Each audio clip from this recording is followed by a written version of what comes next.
Hi, it's Vicki Caramonte, Executive Director of Child Care Resources of Rockland. I'm here with Keith Camire of the United States Census Bureau, and we're going to be talking about why it's so important to fill out the census and how your privacy is protected.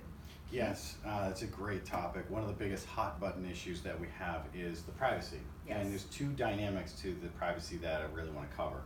One is cybersecurity, okay? So this is the first time the census will be conducted online. And people can go online and use their iPad and stuff like that to be able to complete the census. But historically, the census has always been adding your information and personal information into an electronic database. So the idea is making sure that it's safe and secure from a infrastructure mainframe technology standpoint. So we are constantly updating the technology and making it so that it's off of the system for people to actually access outside of the census, and then it's virtually impossible for people to hack into. It's kind of like if you're able to do online banking, you know, and online banking is safe. Well, it's like that, but better, you know. And we're constantly updating the encryption and things of that nature. The employees that handle that and maintain it, they can only access it for legitimate census-based work, okay? So it's not like somebody can just go in there and say, oh, let's see what Vicky's information is.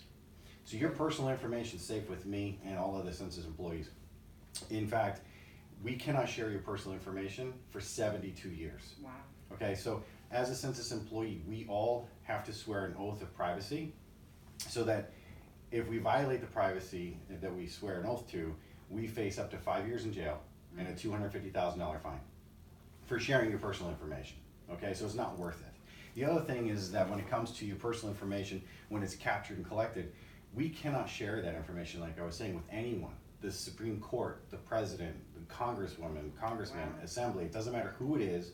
For any reason, we cannot share personal information under any circumstances. So you can't find my address at all? If I plug in your address, like say mine, I just plug my address in, and I've done this many times, all you can see is where it's located on a map. You can't see who lives there. You can't see how many people live there. So we can't go in and say, oh, where does Keith Camire live? We can't go in and say, punch in your address and see if you live there or not. If we locate your address, all we get is the actual location. And your location is within what's called a tract.